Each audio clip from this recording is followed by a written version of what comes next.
Hello everyone and welcome to the lecture number 6 of Engineering Mechanics. In previous lecture we have learned about the resolution of forces and composition of forces. In this lecture we will discuss about the calculation of resultant force using graphical method, triangle law of forces and polygon law of forces. Graphical method to calculate resultant force. This graphical method is further divided into two parts: triangle law of forces and polygon law of forces. The difference between these two laws is basically depend upon the number of forces involved in the force system. When the number of forces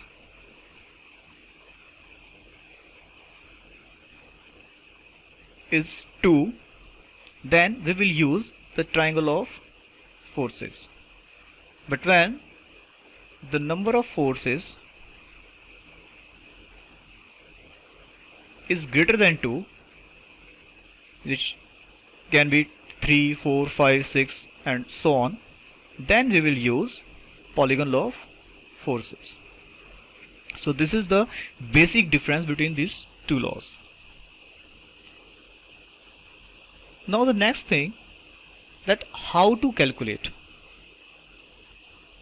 As we can see that this is the graphical method, and graphical method, as we discussed in previous lecture, that it only involves two things: measurement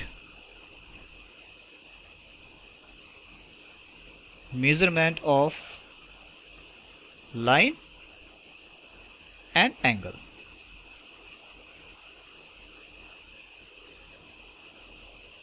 That's it. No need to apply any formula to find out the resultant. So that's why this is graphical method. So when we use this graphical method, then we must use some scale to represent the forces on the paper. For example, we can choose the scale of, for example, that 1 Newton of force is equal to 1 centimeter, which means if I draw a line of 1 centimeter, say 1 centimeter, then this line indicate that the intensity or the magnitude of this force is 1 Newton. If I had to present 10 Newton force on the paper by using the same scale, then I have to draw a line of 10 centimeter on the paper, something like this. Let us say this line is 10 centimeter,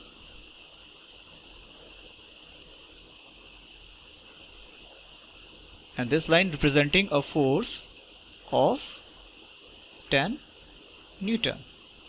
Let's say this one. This is the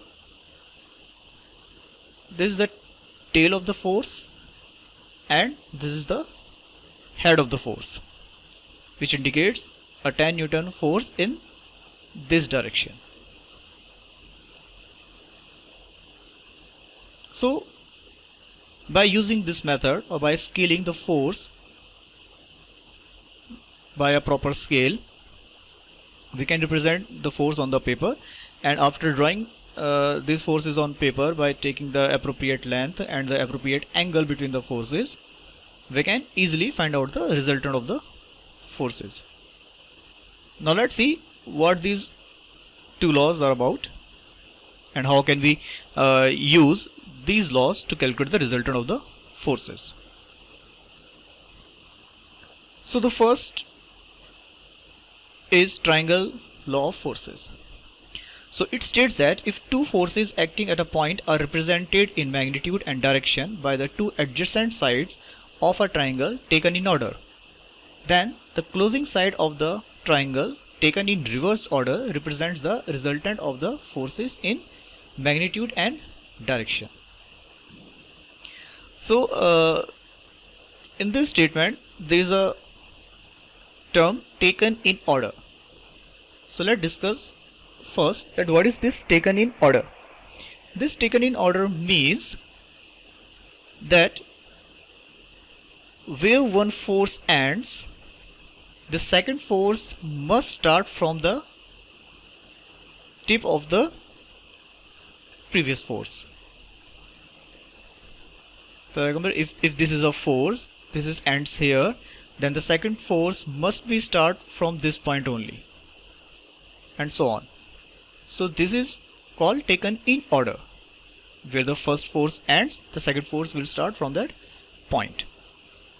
So now let's see, in this diagram there are two forces P and Q, and the angle between these two forces is theta, and these two forces are acting on a point, let us say O.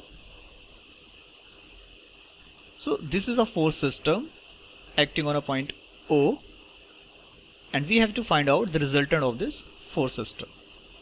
So according to this triangle of forces,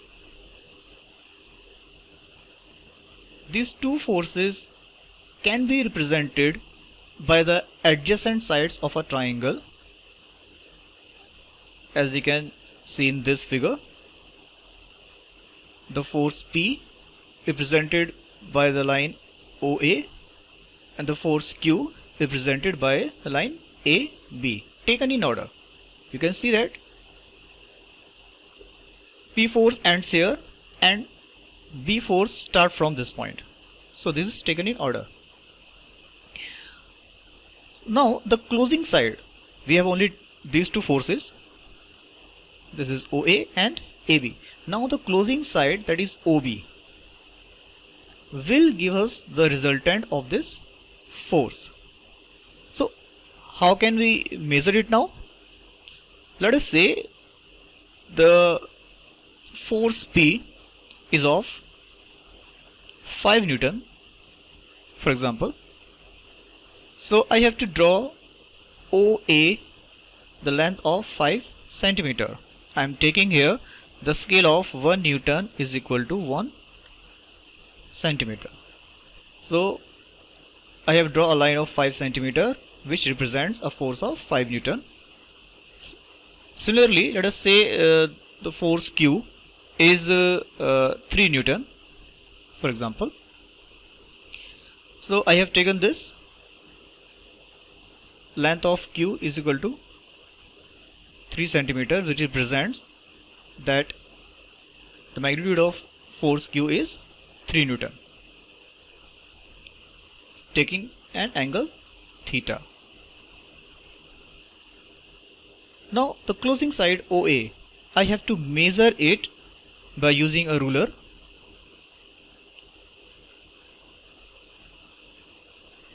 And it must be comes into some centimeter. Let us say this is x centimeter. The x is the measurement which we can measure from the ruler. So this x centimeter can be written as x Newton. This x is the magnitude or the scale which we have measured. So in this manner we can calculate the resultant force in triangle law of forces. So this law is only applicable when there are only two forces in a force system. But if there are more than two forces in the system, then this triangle law of forces cannot be further used. So we have to use the another law which is called polygon law of forces. So according to polygon law of forces, it states that if forces acting on a point can be represented in magnitude and direction by the sides of a polygon taken in order, then their resultant will be represented in magnitude and direction by the closing side of the polygon taken in reverse order. So what we have to do in this law of forces, it is very much similar to the triangle of forces. but the only difference is the number of forces. In this figure we have four forces A, B, C and D acting on a point but in different direction. So let's try to draw these forces graphically and show it by the sides of the polygon. Let us say this is A force. This is represented by the line OP. Similarly, B force represented by PQ. Similarly, OC represented by QS. OD represented by SD.